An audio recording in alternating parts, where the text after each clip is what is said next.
Hello, everybody. As usual, in this pricing Q&A, I'll start with the outside question that I got, and then I'll take on any of the brave ones here. Who should be the one mentioning the price in a negotiation and when? Definitely you, the expert, you, the seller, should be the one mentioning the price without any shadow of doubt. Every negotiation is in a way a duel, a mental duel, right? At least partially. And in any kind of deal, giving away initiative is bad news.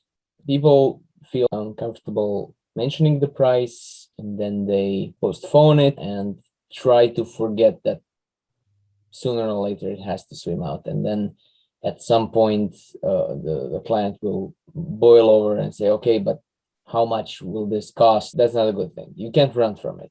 If you're going to charge something, you have to say the price. If you have to say the price, if price has to be talked about, you should be the one talking about it. The other question was when. I would say in about 20 minutes to half an hour, because when you get to a moment where they talk to you about their problem, first let them blow off steam. Let them say what's the problem. Ask follow-up questions and try to understand, even if you perfectly understand what the problem is and actually have no need for any follow-up questions. Is actually comforting that you ask some, because the clients usually wants to feel heard. Talk about the problem, you take down notes, and then it's time to talk about the price.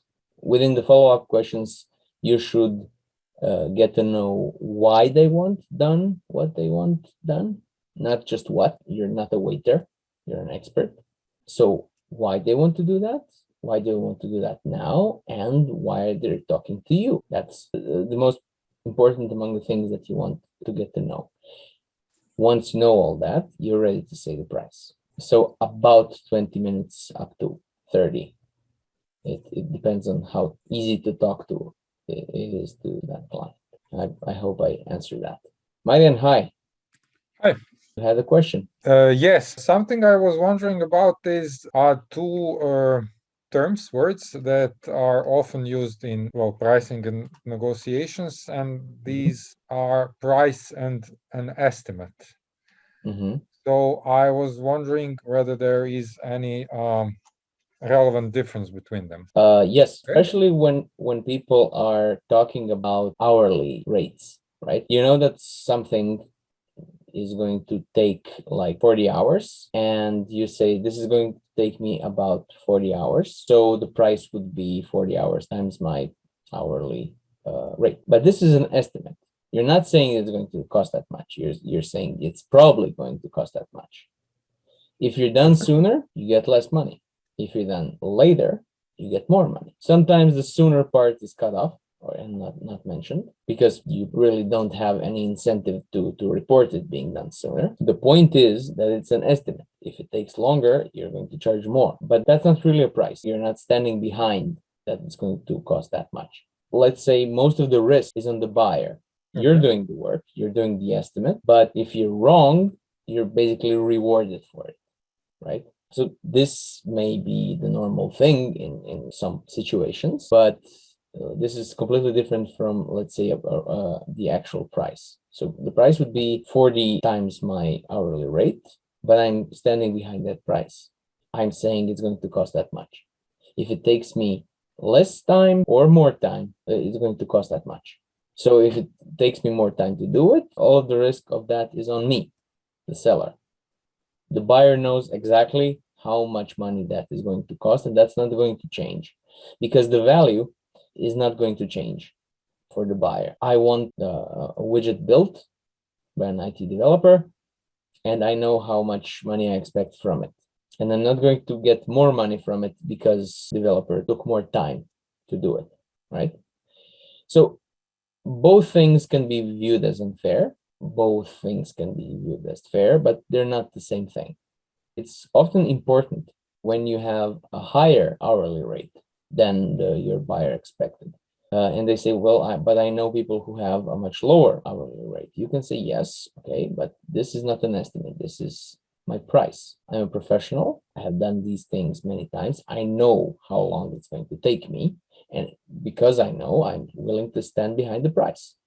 So if it happens to take me longer, that's none of your concern. You will only pay this much. Now, when you talk to my competition with a lower rate, ask them if they can stand behind their price. And if they can't, and they usually don't because they're not that sure, then it's not the same thing because they may end up costing you more. They take longer hours and sooner or later they overtake me. Yes. Yeah. So that's the big difference between these two terms. Okay. So it's up to the sides in this relationship to choose which method they will use, right? Yes, usually the seller, usually the expert. Remember what I said before for the former question. That's why you want to take the initiative, right? Yes. It's very unusual for the client to ask to change the mode. So if you're going with an estimate that they demand that you give them a price or vice versa, usually they play your game. In most cases, you as the expert can dictate whether you're going to want to make an estimate or make the price. It Yes. may look advantageous to make it an estimate because if it takes more time, you get more money. But it also heightens the risk for the client. I have this experience in my own case. I started working for an hourly rate and later switched to a per project rate, which actually has a pretty clear, pretty easy to calculate hourly component, right? That is much higher, but is set. If it takes me more, they don't pay anything more. Clients are way easier to sell to with a fixed price, even if they know that rate is higher than before. So, you know, you can Yes. drink this glass with a small amount of poison, or this glass which you have no idea what's in it, right? So this is why clients often are more inclined to price offering expert rather than estimate offering one, Yes, even if makes the rate sense. is higher. And this is basically the way that you can monetize your expertise, because otherwise you doing it better and you doing it quicker as a consequence of you getting better in your craft is basically penalizing you. Yes, because it makes no sense to get paid less when you actually have gotten better and more efficient in what Yes, you do. and clients often take how long something will be done as a measure of quality, which is in expert work, it's usually completely wrong. So top of the line lawyer can do more for a client in 6 hours than can 10 rookies fresh out of law school working at the same time for 10 hours each. So that's 60 hours. It's not even funny how much less the client would get for 60 hours, right? Yes, exactly. And maybe in this case it's clear. In some other cases, in some other industries, it's not that clear. It's better not to play that game.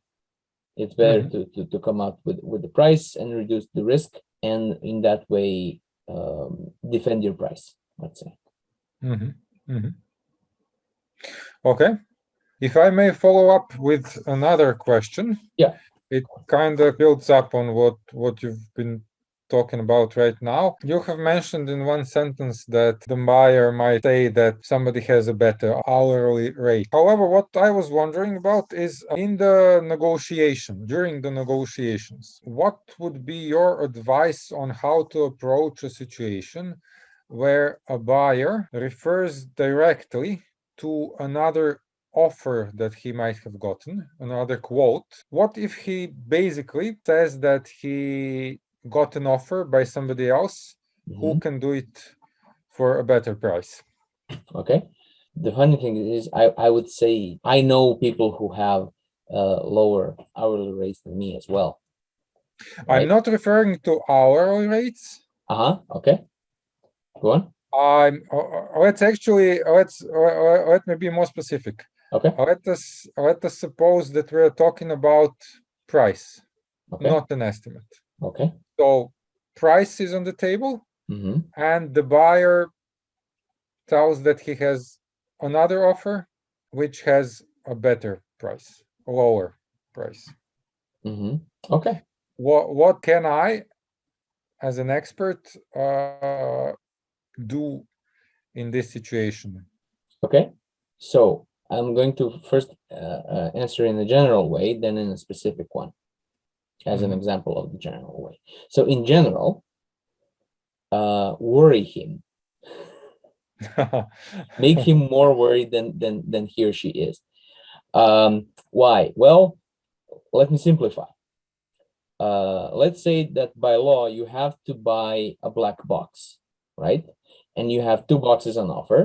They are made from different materials, slightly different shape, and basically the same weight as far as you can tell. And you have to buy one of them.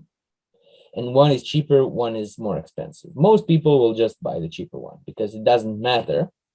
So buy the cheaper one. Now, let's say you almost made your decision, but now get the information that one of these boxes is made from in such a bad way that it may explode in your hand. Which one will you buy now? The more expensive one. The more expensive, yes. Well, So you have no idea if it being more expensive means that it's better made. mhm. You have no idea. You have no idea about the boxes. You still have no information on them. But just to be on the safe side, at least I have a sense of doing whatever I could to protect myself from the explosion, Mhm. right? I'm not saying worry the client unduly, Mhm. but we're talking about experts here, and you asked me what can I do as an expert. Mhm. Usually people who need experts don't have the expertise in the field that they're acquiring, because if they were experts themselves, they probably wouldn't need you. Mhm. So that means that they probably don't see the obvious pitfalls in your field that you do. And they may get burned very easily because what you sell is like a black box to them. What you can do is, in a way, educate your client about some potential risks, some potential pitfalls that he may fall into. And then once they accept that, you can say, okay, so you talked to the to my competition, right? The one with the lower price. So did they warn you about this? No. Ah, Okay. So either they don't know that this is a danger for you, or they know, but they didn't tell you. Now, in your place, I would say that maybe that lower cost has some additional hidden costs that you yet don't know. But the choice is yours. mhm. So now I have answered both in a general way and in a specific way. So do you Yes, feel yes. that would work? Definitely. Yes. That that's a good tool for the situation. Good instrument. Thank you. Anyway, It is. it's a common situation, but I get at least some pushback when I say worry the client. But I don't mean get him into a panic. Just inform him of some of the things that he really needs to know before Mhm. he's remotely capable of comparing two prices. Mhm. Mhm. Because as an expert on boxes, you may know the telltale signs on a box that will explode. So yes, okay, yes, I know this one is more expensive, but it's actively ticking. Okay, the other one is not ticking. Take the other one. So it's a funny thing, selling expertise, because like I said, people who can actually appreciate the true value of what you do are the ones that are experts themselves who don't need you. Mhm. The people who need you can't really value what you do, and it's an inherent paradox. I talk about it a lot. um, but yeah, you can sometimes also sell and have some fun at the same time. Great. Thank you. You're welcome. Do clients act differently, as in with more respect to people that charge more. Yes. The reason why is they don't worry them that much. So a client may be happy that they got you cheaply, that they got a bargain. But, since I have not much knowledge about this, and this person was a bargain, maybe I should keep an eye on them. And since I'm keeping an eye on what you do, could you just shorten that sentence or move this there and make it blue and metal, metal, metal, metal, metal? Could we just skip this step? I don't see why it's relevant. When they get charged a higher price, they also, with it, buy the confidence that they don't really have to think about that stuff anymore. In that sense, yes, they do, let's say, respect people who charge more. Whether they objectively should or shouldn't charge more is a question that is moot right now, because that client usually can't tell if they should or shouldn't. The attitude is definitely different. Is it a good idea to never give away anything for free so that you don't take it for granted? This is a classic question. I would say no, it's not a good idea, because that's an attitude that is usually a mark of desperate and or insecure experts.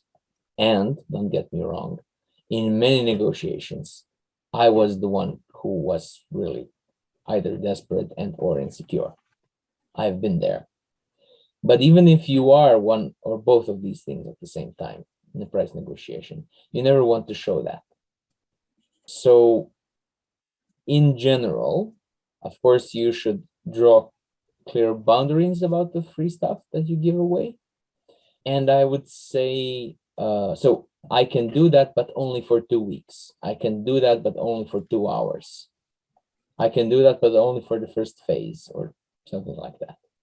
It's not a good idea to do that in intervals that you can't control. So yes, I can do it at a lower price until the Corona crisis clears up, because that's not really clear, right? When do you consider it stopped? All sorts of problems, right? Also, I would usually advise asking for something in return. It doesn't have to be money. It can be an email address. It can be a connection to somebody else. It can be a view on your channel, something, but get something for each free thing that you do. And usually, if you can, make the free stuff scale. So unless you're doing some charity-based thing where you give your time for charity, doing something that you make free once, but then people can relate to or consume many times, and many people, like a recording or a post, that's much better than giving away your hour to do something for free for a specific client, right? And while we're talking about free stuff and charity, I would say people have discounts for charities and needy clients. I mean needy in a real and positive way, not as an attitude, as a fact. I would say that's a bad idea. So either give stuff completely for free, I mean with no payment, or close to a full price or a full price. If it's charity, it's clear that it's charity. If it's not charity, it's clear that it's not charity. This muddled thing where you're having a special rate for a friend or a cousin or something, that usually leads to trouble and frustration. Give it away for free. That's fine. You don't pay. We are blood, right? Okay. Either that or full price. It makes everybody's lives easier, and it protects you from people taking you for granted. Clients keep acting as if my MBA isn't a big deal, although it ties into my value of what I do. The person asking this is a business consultant, and it's true that most people who offer these kind of expert services have MBAs, and it kind of doesn't matter. Sorry to have to be blunt about it, but nobody would be impressed if a medical doctor practice medicine after passing the med school. I mean, practicing medicine without finishing med school, that's highly illegal, as far as I know. So if everybody has it in your line of work, then it's expected. It's like saying, come work for me. We have an adequate number of toilets for everybody who needs a toilet, gets a toilet. Yeah, not having those would be a big deal, right? Because that sounds like you're in deep. But you having those is not really a plus. It's, yeah, you have an MBA because you do what you do. Everybody who does what you do basically has an MBA or is in the process of getting it. It's expensive, it's hard to do, and so is med school. But being impressed that I'm a doctor who passed med school is, it doesn't matter. So they're acting like it because in the context of your line of work, it actually doesn't matter. And you should pick something else to talk about as a token of your quality. Because in the general population, very few people pass an MBA. So an MBA is impressive. But in population of business consultants, in the great line of work that you do, it's expected. So it doesn't bring you any additional gravitas, unfortunately. Thank you all for your time and see you in 2 weeks. Everything changes.